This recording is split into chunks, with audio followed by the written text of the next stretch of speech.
Bonjour à tous, j'espère que vous allez bien en ces périodes de confinement. Moi ça va pas mal, je suis là à la maison, bloqué comme tout le monde. J'étais du coup en train de bosser sur la vidéo de la Tanzanie, donc la deuxième partie. Et puis je voulais vous faire part de nouvelles un peu plus joyeuses, parce qu'on n'arrête pas d'entendre parler des milliers de morts, des centaines de milliers de personnes qui sont malades et des milliards maintenant de personnes qui sont confinées. Mais il n'y a pas que du mauvais dans tout ça. Je vais prendre le point de vue un peu plus écologique là-dessus. Et j'ai pensé à ça vu que j'étais en train d'éditer la Tanzanie et je me suis tout d'un coup dit qu'en fait, ceux qui doivent profiter de tout ça, c'est les centaines d'animaux qui sont dans les parcs et qui n'ont pas des centaines et des centaines de voyageurs qui viennent dans leur gros 4x4 les visiter tous les jours. On a pu aussi voir des images de dauphins qui s'appropriaient les ports en Sardaigne. On a pu voir des images de cygnes et de canards, sauf erreur, qui venaient dans les fontaines à Rome. Voilà, donc la nature reprend un peu ses droits pendant que les humains sont confinés à la maison. Et j'ai une petite idée pour pouvoir sortir du confinement qui est tout à fait légal et qui peut sauver des vies. C'est tout simplement d'aller donner son sang. Moi, ça fait un petit moment que j'y suis pas allé parce que ça fait tout juste 6 mois que je suis revenu de Tanzanie. Et pour des raisons médicales, dont le paludisme, il faut attendre au minimum 6 mois pour pouvoir donner son sang après le retour. Donc voilà, je vais prendre la voiture, je vais aller faire un petit tour en ville. En plus, il fait beau et relativement chaud. On va aller voir à quoi ressemble la ville déserte. Et puis après, je vous montrerai 2-3 petites images et je vous reprends après pour vous expliquer un peu plus en détail comment ça se passe pour donner son sang.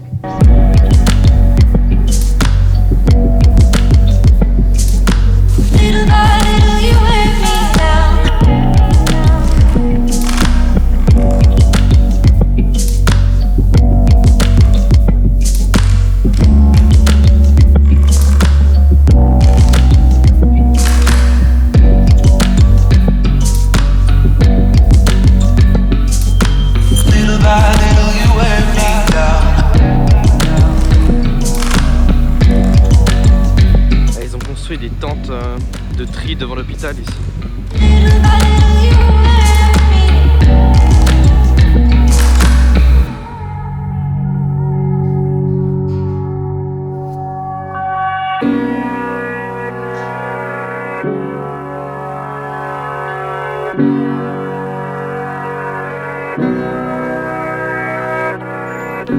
Bon voilà, je suis de retour, ça m'a pris je dirais une bonne grosse heure en tout.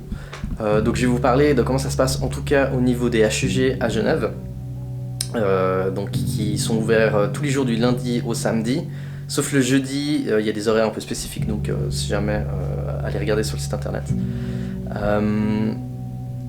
Ils préconisent aussi de prendre rendez-vous si possible, parce que il faut garder la distance entre les gens, bien entendu, par ces temps. Donc si possible, prenez rendez-vous, mais vous pouvez y aller aussi à n'importe quelle heure. Donc en fait on arrive, on passe au secrétariat forcément, elle nous donne une petite feuille à remplir, un petit questionnaire avec forcément les adresses, coordonnées, etc. Et puis ensuite un petit questionnaire de santé divers et variés. Vous pouvez le remplir aussi à l'avance, il est disponible sur le site internet également, je vous mettrai tout ça dans la description. Ensuite de ça, on passe devant une infirmière qui nous pique le bout du doigt pour tester le niveau de globules rouges, sauf erreur, et puis elle revoit avec nous le questionnaire pour voir si tout est bien rempli, s'il n'y a pas de problème. Et si on a son feu vert, on passe dans les salles ensuite où il y a donc des sortes de grandes chaises où on peut se coucher. Une infirmière vient vers nous, elle nous fait la prise de sang, et puis ça dure, donc je discutais un peu avec elle pour avoir 2-3 informations, ça dure entre 5 à 14 minutes maximum pour la prise de sang en tant que telle. Ça dépend du débit en fait, ça dépend de chaque personne. Et puis ensuite de ça, on attend une bonne dizaine de minutes pour voir comment le corps s'est réagi, parce que on nous prend 500 à peu près 1 millilitre de sang.